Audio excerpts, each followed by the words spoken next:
Ladies and gentlemen, we now have the honor of being addressed by our Rector and Vice Chancellor, Professor Brian O'Connell.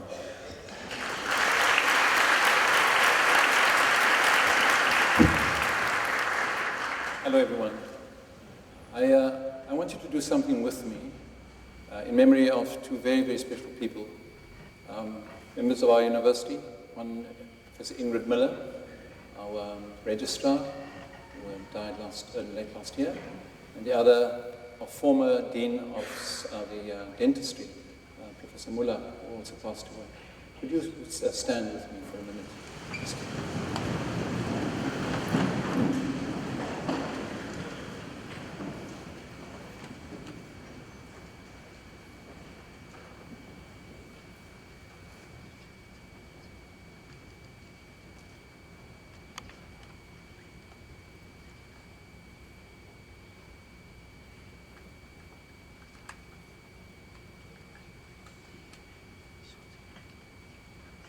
Thank you. And now I'm speaking to the new Ingrid Millers. And trying to give you a sense of just what it means to be here. And why, as I've put on the first slide, universities in South Africa, and particularly South Africa, matter greatly. Why must they succeed, and why are you so important? Well, we can answer that question quite quickly. Looking at that. We received 40,000 applications in 2030. 40,000 people made application to come to this university. We have space only for 3,800 of them. Space only for 3,800. And you are here because you are amongst the 3,800 who have been given the opportunity to be at the university.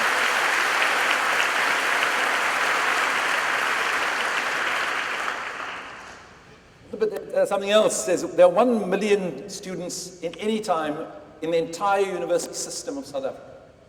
This is right at the dot. 1 million. There are 51 million South Africans, which means that you form part of the 1.9% of the nation's people who will be at a university this year. 1.9%. Have you any idea how special you are? Whatever you did to be able to get here shows that you are either courageous, that you have a sense of purpose, you've got a vision, you've got the competences, your mind, you're ready in mind and heart, and you want to achieve something. But I want to try to show you that achievement is not for you, but for a far, far greater cause. The cause of the future of our nation, and also perhaps for the future of humankind. See that map there? That's a map of the world, and that's Africa. And Africa, as you know, is the cradle of humankind. Whether you believe that it's the Bible story and the Quranic story of Adam and Eve, or you believe the evolutionists, the scientists who say, there's none of that stuff. We just evolved from apes, from other beings over time. Whether you have the one or the other as your favorite, what is clear is it happens in Africa. About 200,000, some say 250,000 years ago, 200,000 years ago, that sort of time. And so for a long time, until about 100,000 years ago, all human knowledge was made in Africa. Because there were no people anywhere else on this planet except in Africa. That's our start. We've got a 1,000, 100,000, or 150,000 year start over the rest of the world. So we should be right up there, and we're not. Why not? And that's part of what I talked about. You see that space there, that blue space there? That blue space is where people leave Africa and they go and put up their tents there, they build their huts there, they build their homes there. And soon little tribes begin to form, and later it becomes bigger, and then you get little towns and little cities. And read the Old Testament to get a sense of all of those different groups of people who were living in that space. And eventually it goes right across to China, in that band. Because it's a temperate band. The weather is nice, more or less nice, and it's not too cold, it's not too hot, and there they stay. Now you understand what happens when you live alone in your own home. And somebody, you've got no access to newspapers and to Twitters and Facebooks and all those other things that we don't understand. My generation doesn't understand. And you cut off. What do you know except what you know? You're getting no new knowledge into your space. So if one of your truths is that every morning you must stand on your head for 10 minutes, that's what you will do. You stand on your head for 10 minutes every morning. But somebody could come and say, that's not a very good thing to do, and give you a scientific reason. But you don't have access to that scientific reason, so you stay with what you are, and you don't change, except perhaps sometimes when the environment might change it, and you might change a little bit. But when lots of people get together, and they begin to engage with one another, sometimes fiercely, because it's my tribe and your tribe. My tribe fights your tribe, and there's a battle. At the end of it, I beat your tribe, and I take all of the women and say, they will come with us, and we leave the men behind. We first beat them up, then we leave them behind, and we go to where we are. And those women come to our tribe with their own tribe's knowledge, which you may not have had. And while you live together, then over time, a lot of that knowledge gets into your discourse as well. Yeah? So it's important not to be isolated. It's important not to have a small space in which you operate, because you know nothing except what's in that space. Now imagine something comes from outside, something alarming, something dangerous, and you look at it and you don't say, well, it's like a child. You put a child into a cage with a lion, a baby. You know what the baby will do? You'd say, ooh. He has no idea that this thing could kill it in seconds, eh? So now you've got this problem. Now let's take HIV and AIDS. HIV. What is HIV? It's a virus, eh? It's an immune deficiency. A virus that causes immune deficiency. And you can't see it. You can't see it. You need massive telescopes to see it. But it's there because we know it's there because of what it does. And science worked at it and said, hey, this one we've never encountered before. We don't know this one. This one is the devil of all of viruses. The devil of all viruses. Because it doesn't give you sickness. It destroys your ability to protect yourself from sickness. Wow. So no matter what sickness comes along, you're going to be vulnerable.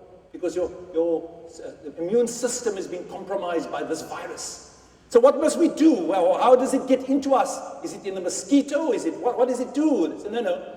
It can only get into your body if there is an exchange of body fluids. Exchange of body fluids. And very little evidence about kissing. It's about mostly about sex and about using needles with blood in it from the other person. So now you know what science says about this thing. So your question simply for you is, what do I do about it? Do I embrace the science or don't I? And so my church, and I'm a Catholic, for instance, and take condoms now. And I'm not saying you should use condoms. I'm just saying, take condoms. My church says I may have nothing to do with condoms. I can't advise students to use condoms because I'm telling them they may have sex before they're married. And you're not supposed to do that. And if they use the condom, that's a sin. Now that's a challenge, isn't it? It's a problem. Because this virus thing is wicked. And we must find our ways to protect it. And they say, well, don't do anything. Say, well, nowhere in the world ever have people not done anything. So, thank you. So you must say, I will do these things to prevent myself ever coming into the contact of the HIV virus because I will never share my bodily fluids in a particular way. Yeah? That's what you do. But if your culture says to you, there's nothing, hey, don't worry about it. Don't worry about that. They're talking nonsense. And you believe your culture's leaders. Believe them. And you say, well, I'm going to go on exactly as I am. We now have 6 million, almost 6 million South Africans. The largest number of any country in the world per capita of people infected by HIV. And it's a virus that can't fly at you. You can't get it from someone coughing. Yep. You can't get it from kissing. It's got to be a purposeful act by which you exchange your body fluids with somebody else. All we had to do was to take care of that. But somehow we in South Africa missed it. While our brothers and sisters in Uganda and other countries, they got it right, a lot better than we did. Brazil, the Catholic country, got it very right, because the Prime Minister said, "You're Catholic, you're going to use the condoms." So, if you don't know, you are in danger. And so, whose responsibility is it to help the nation, to know as much as the nation must know in order to help itself to live, to flourish, to be vibrant? Whose responsibility is that? And so we say, what nations do is they build in those nations at great cost the kind of organizations that are going to take responsibility for having our students, our people know things. And you call those things schools, and you call them universities. The difference between a school and a university is, in a school, by and large, you're receiving other people's ideas, and you are giving it back. You're learning a little bit of mathematics at a particular level. University, you're now in the process where you become part of the process of creating new knowledge, of making new knowledge, of making new discoveries. That's what happens here. So, in that space then we find that this exchanges take place, and a whole new list of ways of knowing then arrive. Science is there, philosophy is there, religion is there, more and more things that people know. But this is the job of the university. This is its job. Its job is gather, preserve, and share the best knowledge we humans have, wherever it might be. In our time, it was harder to get that knowledge. In your time, it's fast. You can, within 2 seconds, you can find out what Beyoncé is doing now. Can you? You can, eh? Yes. Now, can you imagine that? She's in somewhere 12,000 miles away, but you actually, from where you're sitting, have a contact with her. Now, that was not like that. It took a mail ship to come from England to South Africa with the comics 14 days. And later on, it became 12 days. Then eventually, when they got the airplanes, it took 12 hours. Now you've got Samsungs, and I've got one in my pocket here. And it's seconds. It's seconds. This is how fast the world is changing. The world you are going into is very, very, very different from the world in which I was. So, we teach and facilitate high-level knowledge, because it's not good enough simply to tell you what others have taught, because we say, yes, but there's a problem there that's new. We must find the answer to the new problem, or we must be ahead of the problem by finding answers to things. And that's what we do here at this university. We create and share the new knowledge through research. We write papers, and those papers get all over the world, and other people read them, and they engage with it, and they say, I think he's wrong. Perhaps if he did it this way, and he writes a paper, and you get that paper back again. There's an exchange of knowledge available now more than ever before in the history of the world. So you guys are in the educational space at the very best time, when there's never a moment when you can say, I don't know because I don't have access to the knowledge. You've got it. And then lastly, to engage and support the development of our community. What must you and I do with the knowledge that we acquire here to make our communities better places? Take service delivery. You know what that is, eh? Well, you don't know. Well, you do and you don't. When you see a group of people walking and they're angry, say, where are you going? Service delivery. You fight for service delivery. They don't say water or whatever. It's just service delivery. It's become a sort of a catch-all, a phrase that says, I'm angry about something and it's called service delivery. So say, well, what is it? So, service delivery. The states out there, the ANC has built, our present government has built more houses more quickly than almost any government ever. But it can't keep up with the demand, because there are so many people who have been left out, so many people that have been left out by the apartheid system. And they're all flooding into the cities now, and the government just can't keep up. But the government doesn't come out and say, look guys, we can't do this. Hold on, well, let's work out a different way. It needs the people to make up their own minds about why these things are not happening.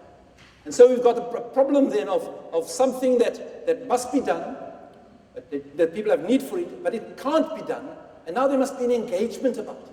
If you were to go into your communities and say, hey guys, there's the real story. The government only has 1 billion. The houses that it must do is about 100 billion. And so it can take 100 years because that's all the money's got. So let's work out another plan. It's how do you choose, how do you use what you have to be able to make sense of it? Okay? Was knowledge always shared, like now? Not on your life. What apartheid did. The apartheid didn't share knowledge, it took it away from us. Remember Soweto? Remember that? Why? Okay. This is the homelands. All of them. It's the sky, Transkei, and all the different parts of it, Zululand. And this is more or less where scattered the community called the colored community lived. And so they were not brought together as one group to share knowledge, so together we can create a vibrant nation. They were kept apart because one group inside it didn't want this, and they had guns, and we didn't. And so they did that for a long time. They kept us apart. And I told you what happens when you are kept apart. You don't know things. And then along comes funny people, and they tell you funny things because you don't know, you accept it, and it's like these people that phone you to say, have you got a computer? Yeah? Is it happening to you? Have you got a computer? And you say yes, and they say, I think there's something wrong on the line, your computer's causing some problem, can you just give me the number of your computer? You do that, whoops, they're right into it, and they're doing everything, and next thing you know, there's nothing in your bank. Okay? Now those people, if you knew about that, you'd say, you'd use a word like, go away. Or I don't like you. Or maybe stronger than that. But because you don't know, you can't do it. So you've got to know things. It's imperative. And so, yeah, we have been kept away, so we don't know. A lot of things we don't know. We didn't know about HIV and AIDS. We didn't know about that virus. This is what they did. They said, we're going to keep you apart. Nations don't do that. Nations bring people together to work in concert the development of the nation. You work together here. Are you going to form learning circles? I'm telling you now, you're going to do it. You must do it. You must not ever believe that you can do this higher education thing on your own. You have no chance whatsoever. No matter how smart you are, you're going to struggle to do it if you don't have 1, 2, 3, 4 people, at least, together. A, B, and C, and D, you've got together. You say, we will hold hands, and we promise to each other, to one another, that we will get through this year. And whenever the one begins to flag, say, look, it's too difficult for me, the other thing say, no, come on, let's find a way. Let's go talk to the lecturer again. Find a way. Let's go to the library. You four will walk this road together. On your own, you're not going to do it. It's too complicated, difficult. So they didn't want to do that. And this is an interesting thing about education. This is the expenditure by the different government departments on education up till 1980. Look at it now. The Department of House of Assembly, this was the apartheid regime. The children there received almost, the cost of the education was about 950 rand per child. For the Indian community, and that was the House of Representatives, the cost was about 500 per child. For the colored community, and that was the House of, Indian as delegates, and the House of Representatives, the colored one, just over 200 rand. For the vast majority of our people in our country, that's the Department of Education and Training, 100 and something. Look at it. So what they did, if you take those two together, that's 90% of the people of this country. 90% of the people of this country were excluded from participation in this country's knowledge program. Can you imagine that? That a country chooses to pay 90% of the geniuses, because there's normal distribution of geniuses. In any culture, you go to any culture, you do the map and you find there's the geniuses so many, and the others, the average, and then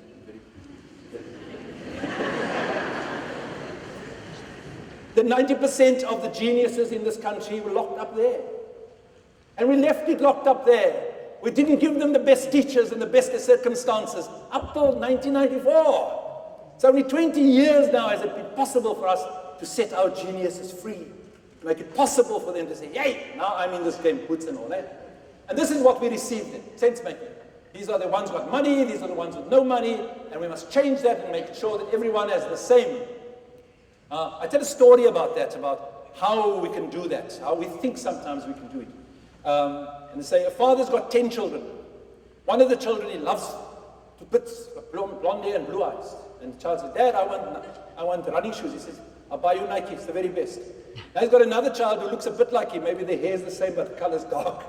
And the other child says, Dad, what about us? He said, oh goodness, I gave so much money to your brother or your sister. all I can give you is North Stars. North Stars? Okay, North Stars. Yeah. Then comes the other 8 children. The other 8 children, those are the proportions now, eh? The other 8 children, and they say they don't only speak his language. Some of them do, some of them don't, and they don't look like him at all. And they say, what about us? And he says, oh God, I gave so much money to the other 2. All I can give you is a pair of flip-flops. Okay? Flip-flops. Now imagine that the Nikes cost 5 rand, and the North Stars cost 2 rand, and the flip-flops cost 1 rand. Okay? That's more or less how the money was spent on education. White, colored, okay? So now, how many whites are there? There 1. So you've got 1 5 rand, eh? How many coloreds are there? 1, 10%, 1. So you've got plus 2 rand, that's 7. How many black South Africans are there? 8. So 8 times 1 is 8. Total amount of money is 15. Divided by 10, what's the answer? 15 divided by 10. 1.5. Not North Stars even. The money available for everybody is not even by North Stars. It's a flip-flop with a flower on it. That's the best you can get. So when you are saying to that government, I want Nikes, when the government doesn't have the money for it, and that's exactly what's happening in our country. We're not accepting the fact that when you distribute all of that resource, it comes out just a bit better than the majorities was in the first place. So the only way in which we save this country, the only way in which we take the knowledge that we already have here and through that knowledge get our students to go and become geniuses or develop their genius, and they go and they work in the rest of Africa as well, and the Africans come here to our countries where we've got wonderful facilities. The only way that happens for South Africa is when this group of people, that's us, the ones who were excluded, when we start developing the economy. Otherwise, it will always remain the same. Yeah? And so you've got to become doctors and lawyers and engineers. You've got to. Because if you don't, it stays right there. Nothing's going to change. The government will run back and forth, but there's no extra money. Now that the rand is 1.17 rands to the pound, God, it's getting worse as far as the possibility of funding these processes are concerned. So we must get a vibrancy amongst this lot called by our president of the SRC this morning, what did he call it? The born freeze, eh? You're the born freeze. Were you born after 1994? Many of you, right? So how do we get you to understand that nothing will change in this country unless you make the change? Every one of you, because you've got here so far, has got to graduate. And the 4 of you must fight with one another. You go and you shake him and say, no, you can't go. You've got to keep this together. We can do it. And you go to the tuts and you go to the tutorials, and you go and see the lecturers, and you go to your lecture circle. Now, you're going to find out that some days perhaps you'll only have 1 class. Slapen so lekker. Don't skip classes, because you become part of a process, you see. You're in tune, you, the lecturer. You get to know, you get to understand, you know where to go and look. Don't skip classes. Be tight together, okay? Look at us with respect to PhDs. PhD is the highest degree that a university awards its people. In the UWC, they're blue. Put them in blue, like that. It's a wonderful sight to see some nights in graduation, 4 or 5 of these rows of blues, you know? And then behind them would be the masters, and then the honors, and then the ones with the first degrees. And we say to the ones with the first degrees, this is your point of reference. We want you to one day sit there with blue. But look where we stand as South Africa relative to other countries. We have 23, and that's 26 now, let's correct the numbers here. But Japan has gone up to 140. South Korea is 180. 180 to our 26. We have 26, sorry, let me say it differently. We have 26 PhDs for every 1 million South Africans. The Koreans have 180. 6, 7, 8 times as many doctors that they produce. And you know, South Korea has been a republic only for about 60 years. From nowhere, there are now giants in the world of knowledge. What can be done? There's nothing wrong with your brains. Please, let me say this to you. There is absolutely nothing wrong with your brains. You can do whatever anybody at the university has ever done. And you've proven it by being here. But the challenge is going to be far, far greater. But the innate competence that you have and the strength that you have must carry you through. Go at it. So let's look at this. This is another, I understand, a reason that I'm talking to you like this, because you must understand that you've come out of a system that has not challenged you in the way it ought to have. You've not been really pushed in South African education. And at the moment we stand judged as 140th out of 144 countries. 144 countries were examined for the quality of their matric, and ours came for 140. We are 140. Almost last. Okay? So I must give you a sense of this, that when you walk into those classes, you don't fold on the first day and say, God, I don't know anything about this. It's okay. Get to know. Somebody else near, close to you doesn't know. Find out. Go back to your, get to know and work with it. This was Tim's test, 2011. South Africa did it in 1995, grade 8 maths and science.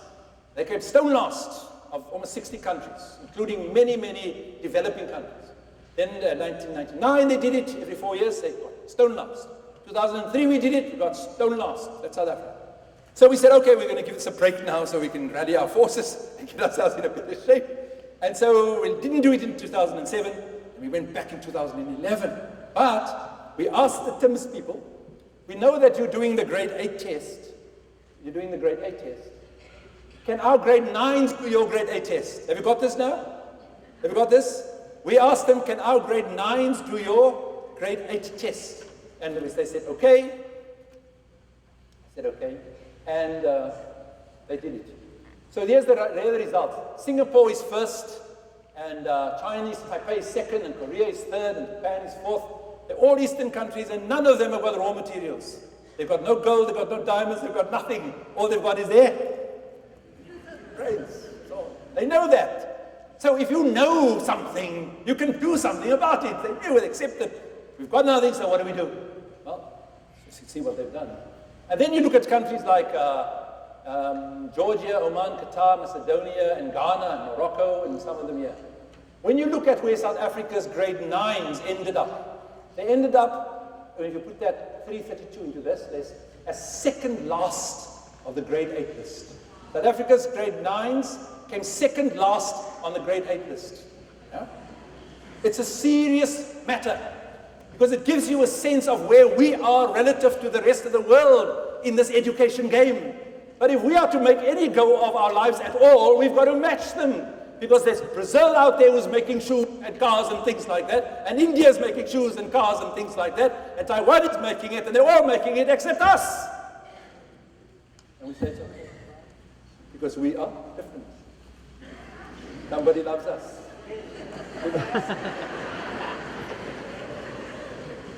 I'm doing this to give you a real sense of purpose. Yeah, wonderful. It's a privilege, it's great. You've got to stay here, stay focused and work. It's hard work. Often I speak about my son. He's an interesting chap. He was a very good student. He would take every day at least 4 or 5 hours a day, except on Friday evenings. He'd say bye. He sees us again on Sunday. Bye. Fridays, Saturdays, like this. Comes back on Sunday, has lunch, and then starts studying again until like 11, 12 o'clock. He has now got a master's degree in competition finance, because he understood the game. The game is hard, constant work with other people, get them in share. That's the game. It's all right. I'm almost done. Why should you care? Why should you care about what I'm talking to you about? What's this with the knowledge stuff in any case? Well, the problem is that until fairly recently, the environment was quite stable and we humans flourished. We grew from, I told you, 1927, there were 2 billion people on this planet. In 2012, we had 7. 2 billion over 200,000 years to come to 2 billion, then 80 years to put another 5 billion on top of that. So can you imagine what that means? People are coming into cities and they want hospitals, they want doctors, they want schools, they want roads, it's just piling up. So we're using all of these resources, we're using them, the petrol and the coal, and we're using them, and we're using them, and we're using them, and go and build, we've got These things are not finite. When the coal is up, it's up. When the petrol is up, it's gone. So what now? How do we propel ourselves? How do I go from here to there? Electricity, no, you've still got to burn coal for electricity. We will find another way to create heat. Wow. That's your job. It's your job to find the answers for those things.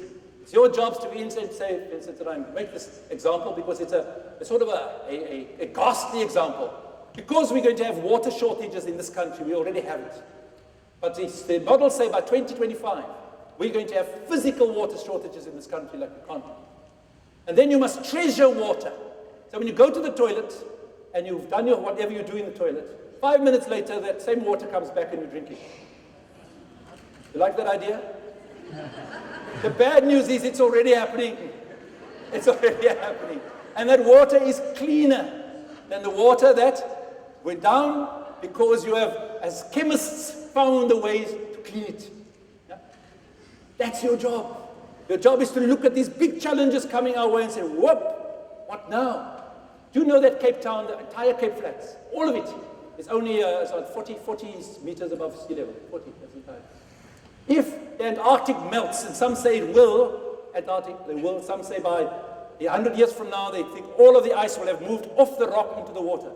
Look, if ice is standing just in the water, it's not a problem because its weight, its volume is already in that water, so the water has compensated for that. Okay? When ice is on land and it slips off the land into the water, now it's adding water. Okay? So the North Pole is not such a big problem for us. It's the South Pole because it's rock and on it is all of this ice. So if that melts, and some say it will melt rapidly up to about 1,000 years from now, it'll move the level of the water up 60 meters. Do you know what that means? All of the Cape Flats, all of it, Belleville, this building, everything underwater. That's what the models now say. You've got to say, well, now what? What do we do? There's one way of thinking about it. There's a ship that they've built now. It's got about 10 like funnels. But the funnels are actually pipes through which they're going to spray things. What are they spraying? They're taking seawater, and then they push the seawater they out through these things into the air. And what happens because the water is the seawater? It's got all kinds of things in it, you know, salt and other minerals. And around these, then the water molecules, they begin to sit around them. And after a while, you get clouds. So can we make our own clouds so that the world is always covered by cloud, so that it prevents some of the heat from coming through, so that the ice will not melt in 100 years, but 200 or 300 or 400 years from now? Have you got it? That's your job. That's what God is, that's what your parents and you and our nation are asking you to do. To come in here and really give it a go. Don't give up. Fight and make sure that you that eventually I won't be here then, but I will perhaps sitting there or watching you on television as you come up here and they say, arise, sir or madam, you have got the degree.